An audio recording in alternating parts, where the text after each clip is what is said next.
है फ्रेंड, हमने पिछले ट्यूटोरियल में देखा था जेन फ्रेमवर्क के यूआरएल कॉन्फ़िगरेशन के बारे में, जिसमें हमने जो जेन फ्रेमवर्क का यूआरएल होता है, जहाँ पे हम जब जेन फ्रेमवर्क फर्स्ट टाइम इंस्टॉल करते हैं, कॉन्फ़िगर करते हैं अपने सिस्टम पे, तो इसको एक्सेस करने के लिए हमें फोल्डर का नाम, प्रोजेक्ट फोल्डर का नाम /पब्लिक का इस्तेमाल करना पड़ता है। तो इस पब्लिक को रिमूव करने के लिए हमने देखा था दो मेथड, एक वर्चुअल होस्ट के थ्रू, दूसरा htxs के थ्रू। तो फिलहाल हमने .htxs का यूज करके पब्लिक फोल्डर को रिमूव किया है, और करंटली हमारा जो लेआउट है जेन फ्रेमवर्क का, वो ये स्क्रीन पे इस टाइप से है। जेन टेस्ट हमारे प्रोजेक्ट का नेम है।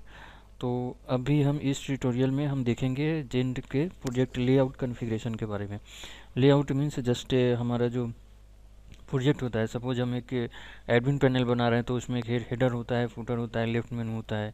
या हम प्रोडक्ट लिस्टिंग का कोई बना रहे हैं, तो उसमें हेडर, फुटर और फिर कैटेगरी, सब कैटेगरी आती है, और फिर उसमें हमारे प्रोडक्ट शो होते हैं अकॉर्डिंग टू कैटेगरी सिलेक्शन या प्रोडक्ट सिलेक्शन। तो करंट हम देख रहे हैं स्क्रीन पे कि हमारा ये बाय डिफ़ॉल्ट जो अभी लेआउट है जेन फ्रेमवर्क का, ये हमें शो हो रहा है। तो इसको हम देखते हैं कैसे कॉन्फ़िगर करते हैं अपने सिस्टम पे। तो इसके लिए हम अपने चलते हैं पहले अपने फोल्डर में, जहाँ पे हमने इसे कॉन्फ़िगर किया है, इंस्टॉल किया है htdocs के अंदर।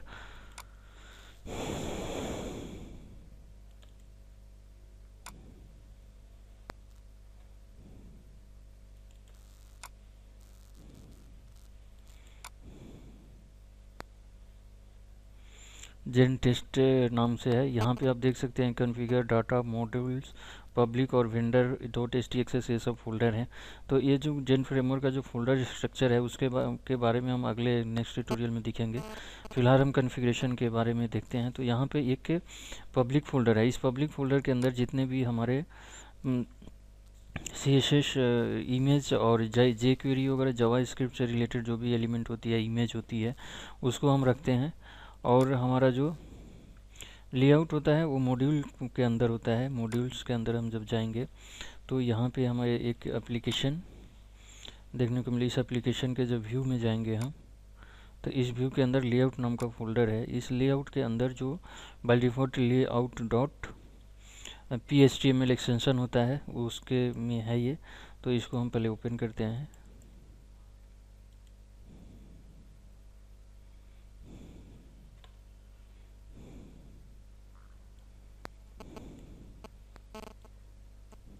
तो यहाँ पे जैसा हमने देखा कि ये जो है हमारी जो कंटेंट है इस पेज की, वो पूरी ब्लैक के कलर में आ रही है। जबकि मोस्टली ये होता है कि हम एडिट प्लस का इस्तेमाल कर रहे हैं, तो एडिट प्लस में जो भी हम HTML फाइल या PHP फाइल ये सब खोलते हैं, तो वो कलर होके आती है। उसमें हमको पता चलता है कि कहाँ पे हमारा div है या HTML है, कहाँ पे PHP टैग है। तो यहाँ पे ये प्रॉब्लम है एक्सटेंशन का, क्योंकि जो जेंड का एक्सटेंशन होता है व्यू फाइल का, वो होता है .phtml। तो phtml इस एक्सटेंशन में हमें ऐड करना पड़ेगा। तो इसके लिए हम जाते हैं टूल में। टूल के अंदर कॉन्फ़िगर यूज़र टूल करके एक मेन्यू है। इस मेन्यू पे जब क्लिक करते हैं और सिस्टम सेटिंग के अंदर जाते हैं, तो यहाँ पे यदि हम, तो बाय डिफ़ॉल्ट ये चल रहा है। इसके हम यदि HTML में जाएंगे, जो इसका HTML एक्सटेंशन है, यदि हम ये HTML, तो यहाँ पे जैसा हमने देखा कई सारे एक्सटेंशन हैं इसमें भी, HTML, STM, ASP, ऐसे सारे एक्सटेंशन ऐड है। इसी के लास्ट में हम एक PHTML अपना एक्सटेंशन ऐड करके अप्लाई करेंगे, फिर ओके करेंगे। तो आपने देखा जस्ट यहाँ पे कलर चेंज हो गया। तो यहाँ पे ये जो कोड हम देख रहे हैं, ये बाय डिफ़ॉल्ट कोड है जो जेंड के थ्रू लिखा गया है at the time of configuration. तो यहाँ पे बहुत सारे कुछ कोड हैं। तो इस जो ये जो कोड है, इसको हम एज ए बैकअप बना लेते हैं। इसमें हम कुछ चेंज नहीं करेंगे अभी। हम अपना एक लेआउट फाइल बनाएंगे, उसमें हम देखेंगे जिसमें हम कि कैसे हमें क्या करना है। इसको हमने ओल्ड नाम दे दिया और इसको क्लोज कर दिया। इसको हमने क्लोज कर दिया ओल्ड। उसके बाद हम एक HTML फाइल क्रिएट करते हैं। यहाँ पे जाते हैं न्यू HTML। तो हमने देखा कि ये स्टैंडर्ड HTML का जो हेडर बॉडी टैग होता है, उसके साथ एक HTML का क्रिएट कर दिया इसने। इसको हम सेव करते हैं सेम फोल्डर के अंदर, एप्लीकेशन व्यू लेआउट के अंदर, layout.phtml।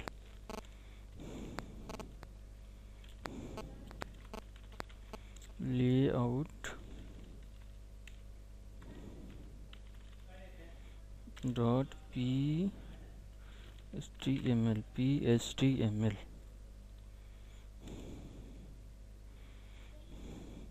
तो इस नाम से हमने सेव कर दिया। अब हम यदि अपने URL को रिफ्रेश करेंगे तो देखेंगे अभी एक ब्लैंक स्क्रीन आनी चाहिए।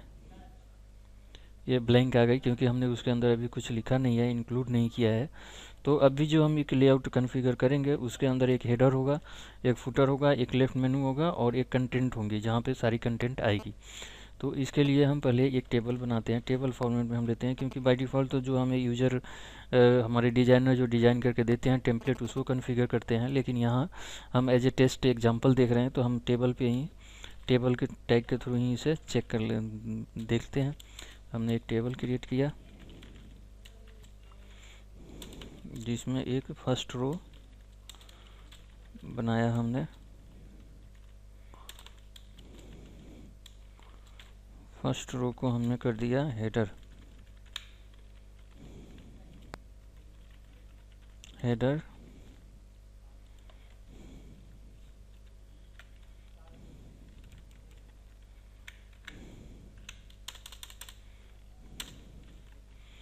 यहाँ पे हमने देख लिया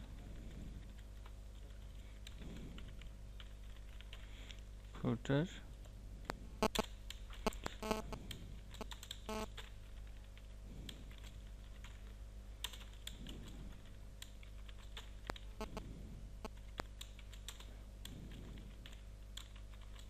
इसको हमने दो कॉलम में डिवाइड किया।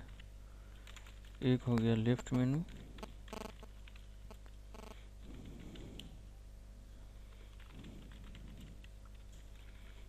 एक हमने छोड़ दिया कंटेंट।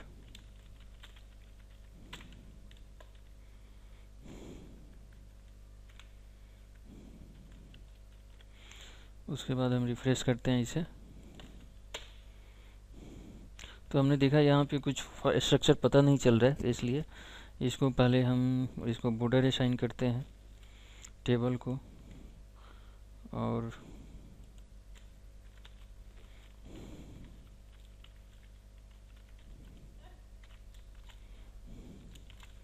और इसका विड्थ सेट कर देते हैं, विड्थ इक्वल टू 100%, और इसका हाइट HEIG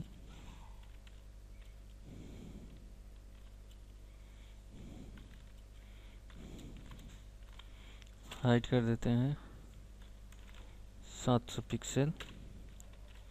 अब देखते हैं कैसा दिखता है।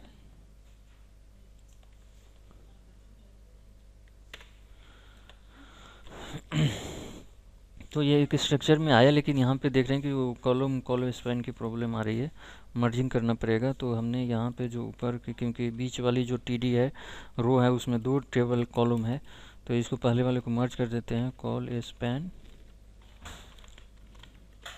टू, और नीचे वाले को भी कर देते हैं कॉल स्पैन 2। और इसकी जो हाइट है, इसकी लेफ़्ट मेनू की जो हाइट है, विड्थ है, उसको हम थोड़ा सेट कर देते हैं। विड्थ इसका कर दिया हमने 20%। अब देखते हैं, थोड़ा ये ठीक हो जाना चाहिए।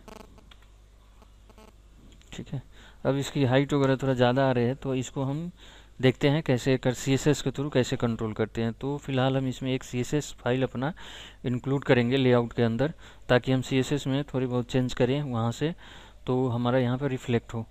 तो हम यहाँ पे जाएंगे, तो पहले अभी तो हम लेआउट के अंदर हैं, हमें जाना पड़ेगा पब्लिक फोल्डर के अंदर। यहाँ जैसा हमने किया था, यहाँ पे पब्लिक है, पब्लिक के अंदर यहाँ पे CSS है। CSS के अंदर बूट स्ट्रैप की कई सारी फाइलें हैं। यहाँ पे एक style.css है, इसको हम ओपन करते हैं।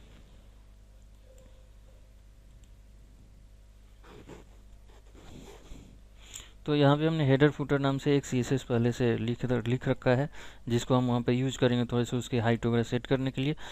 तो पहले इसके लिए हमें सबसे पहले इंक्लूड करना पड़ेगा इसके हेडर में। जैसे भी हम CSS jQuery और ये सब जावास्क्रिप्ट की फाइल इमेज वगैरह इंक्लूड करते हैं, उसी तरीके से हमें CSS इंक्लूड करना पड़ेगा अपने लेआउट के अंदर।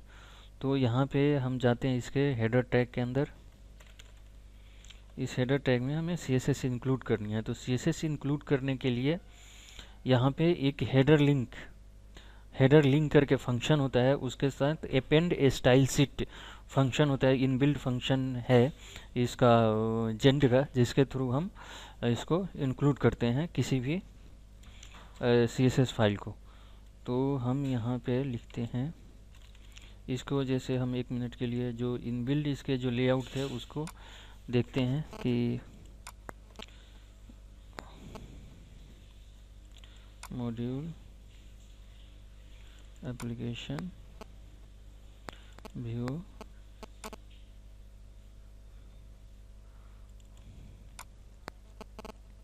यहाँ पे हमने एक ओल्ड बैकअप बनाया था, इसको ओपन करते हैं।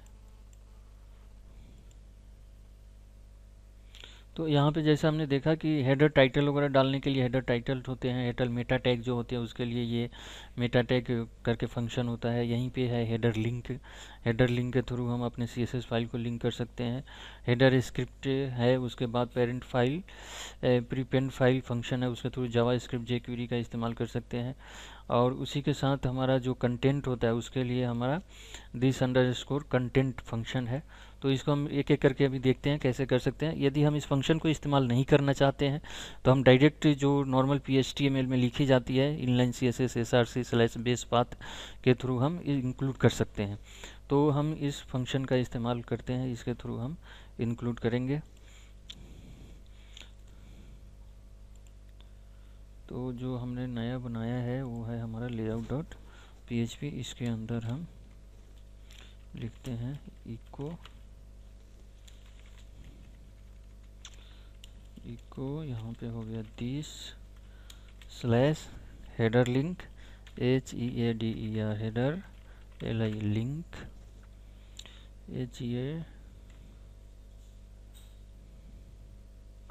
head link HEAD head LIN के लिंक, इसको हमने बंद किया। यहाँ पे हेडर लिंक के साथ हम देंगे अपना function append style sheet. Append style sheet के साथ हम यहाँ पे पास करेंगे पाथ, जिस फोल्डर के अंदर हमने CSS जहाँ भी स्टोर किया है। तो इसके साथ फिर हम यूज करेंगे this/base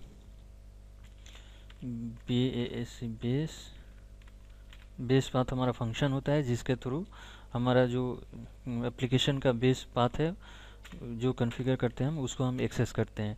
यहाँ पे हमने लिखा PUBLI पब्लिक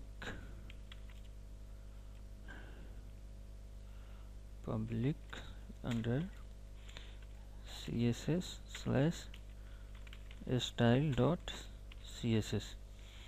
अब हम इसको रन करते हैं और ये हमने जैसा देखा इस स्टाइल के अंदर हमने हेडर फंक्शन को क्लास को कॉल करना है, जिसके अंदर CSS में हाइट जो है हेडर की 80% और उसके कलर बैकग्राउंड कलर लिखे गए। तो इसको कॉल करने के लिए जस्ट हम यहाँ पे क्लास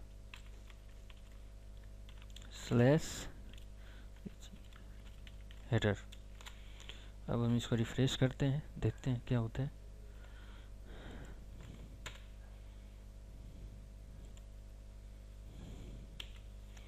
जैसा कि देखा हमने कि अभी जो इसकी हेडर आ रही थी वो उसकी हाइट ज़्यादा थी, अभी ये कम हो गई थोड़ी, इसलिए हमें पता नहीं चल पा रहा है कि वो अप्लाई हुआ या नहीं हुआ। तो इसके लिए हम अभी CSS का एक बार के लिए जो कलर कोड है इसको थोड़ा चेंज करते हैं। तो हम यदि इसको ये कर दें तो हमें पता चलेगा। अब हम इसको रिफ्रेश करते हैं तो देखिए वो CSS जो है अप्लाई हो गई, यानी कि हमारी जो स्टाइल शीट है वो इंक्लूड हो गई इसके अंदर। दूसरा हम फूटर इस्तेमाल करते हैं। फूटर का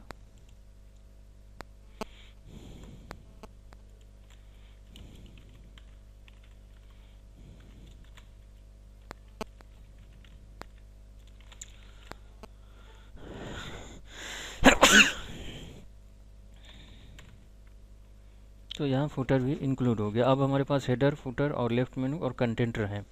तो सबसे पहले हम देखते हैं कि हेडर में हमारे क्या होते हैं। हेडर के अंदर या तो हमारा एक लेफ्ट लोगो होता है कॉर्नर में और मेनू होती है, तो और फुटर में फुटर होते हैं, लेफ्ट में होते हैं। तो इन कंपोनेंट को हम ज़्यादातर एक अगर अदर वेरिएबल अदर किसी एलिमेंट के अंदर या फोल्डर के अंदर रखते हैं और उसको हम अपने लेआउट के अंदर इंक्लूड कराते हैं।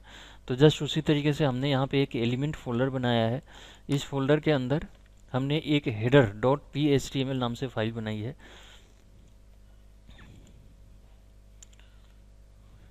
जिसके अंदर हमने होम, अबाउट अस और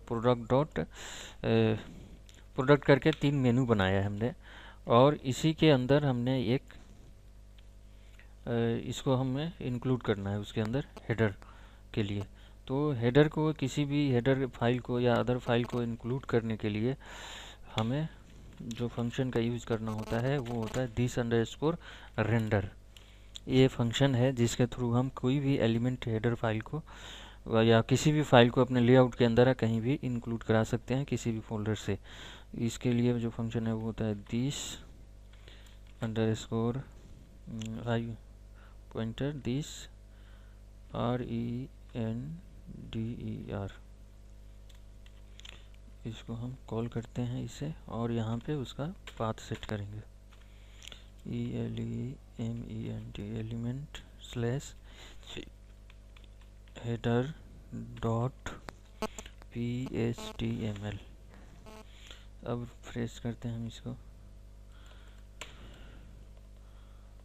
तो जैसे हमने इसको रिफ्रेश किया, अभी देखा कि कोई भी फाइल रेंडर नहीं हुई, कुछ यहाँ शो नहीं हो रहा है। ठीक है, अच्छा यहाँ पे हमने इको नहीं लगाया था,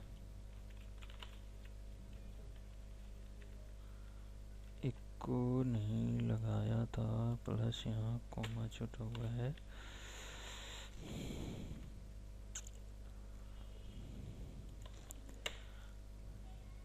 तो हमने देखा कि यहाँ पे होम, अबाउट अस और प्रोडक्ट 3 जो मेनू हमने बनाए थे वहाँ पे, ये मेनू यहाँ पे आ गई।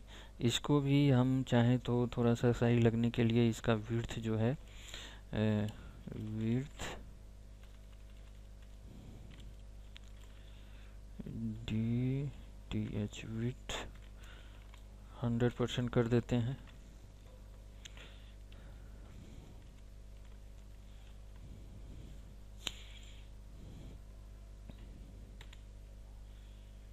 तो हमने देखा है तीनों चीज़ें 3 अलग अलग आ रही हैं। उसी तरीके से हम एक फुटर डॉट PHTML उसी एलिमेंट फाइल के अंदर बनाते हैं।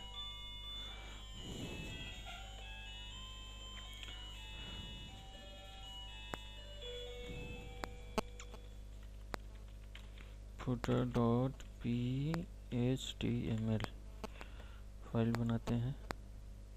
इस फाइल के अंदर नॉर्मल हमें कोई मेनू यदि रखनी है तो ठीक है, नहीं रखनी है तो सपोज कर हम रख भी लेते हैं और यहाँ पे लिख देते हैं दूसरे रो में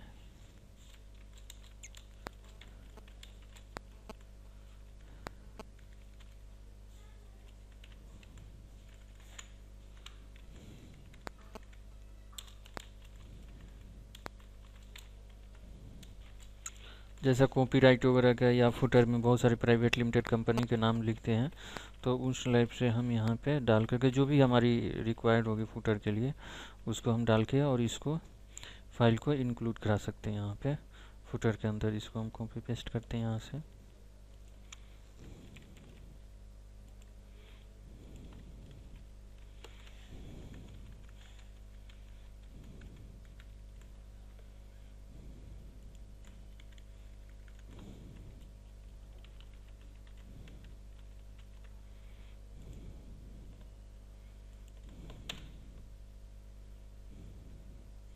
यहाँ पे कुछ एरर है, कुछ टाइपो मिस्टेक या लिखने में कुछ प्रॉब्लम हुई है, उसकी वजह से आ रहे हैं।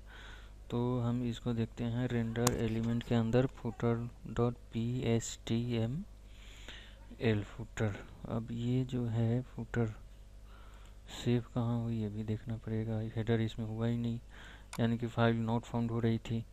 तो ये सेव हो कहाँ गया भैया, ये सेव यहाँ नहीं हुआ। एलिमेंट के अंदर, हेडर के अंदर ही ये सेव हो गया। इसको हम सेव एज करते हैं एक बार फिर से।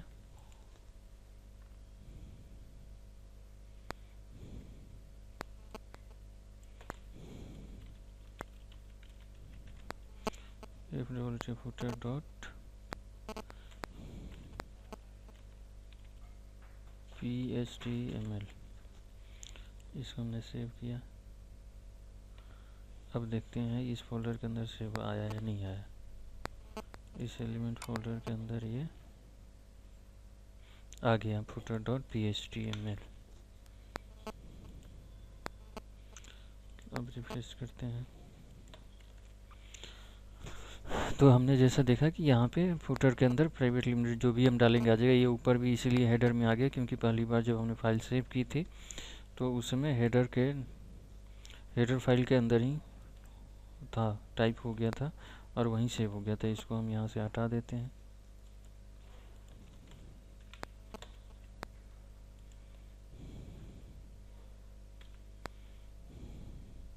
अब यहाँ पे अबाउट अस प्रोडक्ट और ये है, यहाँ पे हेडर प्राइवेट लिमिटेड। यहाँ पे लेफ्ट मेनू, यदि हम इसी तरीके से लेफ्ट मेनू का भी इस्तेमाल हम करेंगे, सपोज यहाँ पे जो है कॉपी, इसको पेस्ट करते हैं और यहाँ एक फाइल बना लेते हैं हम लेफ्ट के नाम से, LEFT लेफ्ट MENU मेनू, लेफ्ट मेनू के नाम से। उसके बाद हम इसको ओपन करते हैं।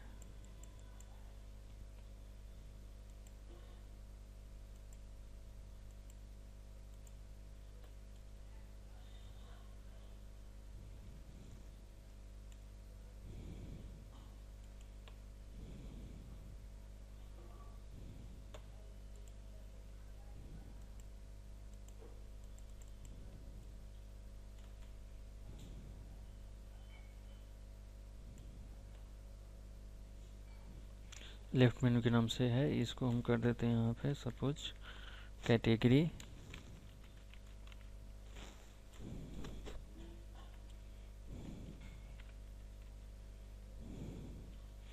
कैटेगरी नहीं तो यहाँ पे प्रोडक्ट,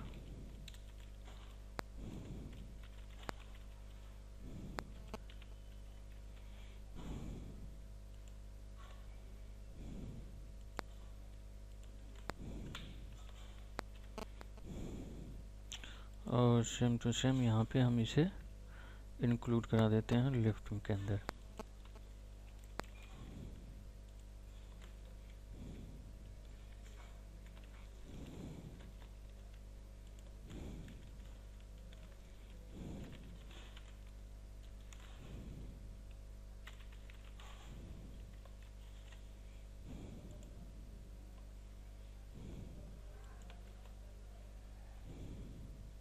तो यहाँ पे प्रोडक्ट नाम से आ गया। तो हमने देखा कि हेडर कैसे इंक्लूड करते हैं, अलग अलग जो कंपोनेंट होते हैं लेआउट के, उसको हमने इंक्लूड कराया। अब रखता है हमारा कंटेंट पार्ट, जहाँ पे कोई भी प्रोडक्ट या फंक्शनलिटी रन करेगी ये कंटेंट पार्ट के अंदर। तो इसके लिए हमारे पास जो फंक्शन होता है जेंट का, वो होता है दिस अंडरस्कोर कंटेंट। इसको भी सेम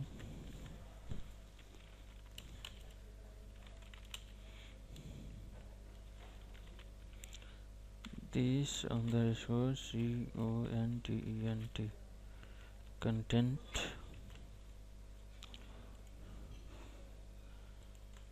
कंटेंट। तो हमने देखा कि जो बाय डिफ़ॉल्ट इसकी व्यू फाइल बनी हुई है मॉडल व्यू कंट्रोलर के अंदर, वो वाली अभी कॉल हो रही है।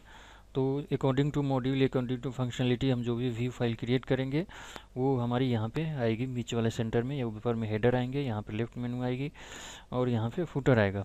अभी हम एक चीज़ और देखते हैं, यहाँ पे जैसे लोगो होते हैं हमारे राइट लेफ्ट साइड में जो भी होता है उसका एक लोगो हम डिफाइन करते हैं। तो हम यहाँ पे जेंड का जो लोगो है उसी को इंक्लूड करके देखते हैं कि हम कोई इमेज वगैरह कैसे इंक्लूड करते हैं। तो इसके लिए हम जस्ट जहाँ पे हेडर हमने डाला है वहीं पे एक हम अभी एक स्पैम बना लेते हैं, स्पैम, या इसी हेडर के अंदर जो हेडर डॉट HTML है उसी में एक कॉलम ऐड करते हैं TD, और इसके अंदर हम उसको इंक्लूड कराते हैं। तो इसमें वैसे जस्ट जैसे इमेज के थ्रू हम जो करते हैं img image.src इक्वल टू हम यहाँ पे अपने उसका पाथ दे देंगे लोगों का या किसी भी इमेज का। तो इसको हम लिखते हैं .php और बेस पाथ जो हमारा रूट पाथ होगा एप्लीकेशन का BAS base path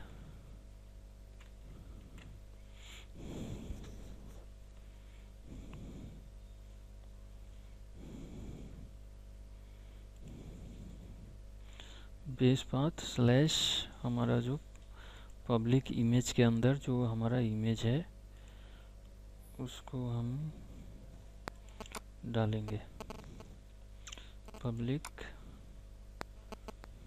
slash img के अंदर जेंड लोगो डॉट png टाइप फाइल है ये png, तो इसको हम इंक्लूड करेंगे base path slash public slash img slash dot png। अभी हम इसको रन करके देखते हैं बेस पाथ के साथ कैसे है। एरर है पब्लिक pub, यहाँ बुला रहे सिंटेक्स अनएक्सपेक्टेड,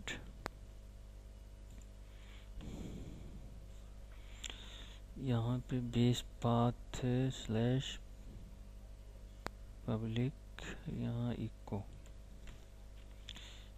नहीं कराया हमने। और बेस पाथ का देखते हैं, एक मिनट, यहाँ पे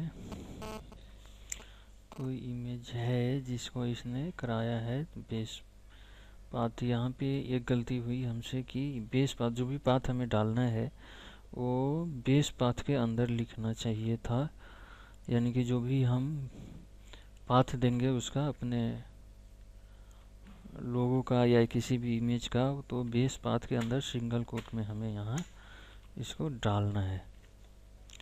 और इसको अब हम इसको रिफ्रेश करते हैं। अच्छा, कुछ क्या है इसमें, कहाँ चला गया इको इसमें बेस पाथ हेडर के अंदर।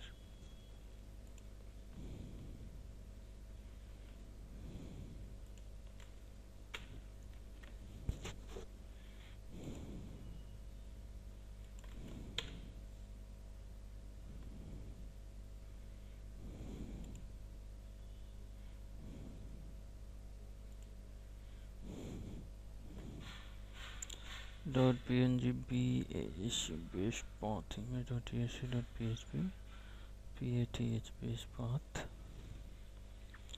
बेस पाथ ही तो होता है।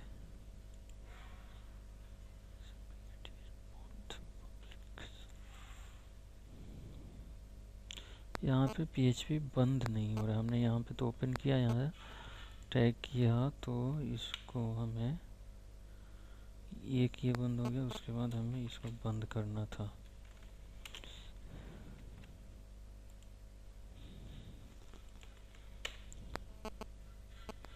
ठीक है, बंद करना था। तो यहाँ पे आप देख रहे हैं कि जेंड का जो लोगो है वो अपीयर हो गया। अभी सेम कलर होने की इस वजह से नहीं दिख रहा है, तो हम इसके लिए अभी इसका जो बैकग्राउंड कलर है वो हम यहाँ पे CSS में चेंज करते हैं ताकि पता चले कि है क्या वो। हैश 1 2 3 4 5 6।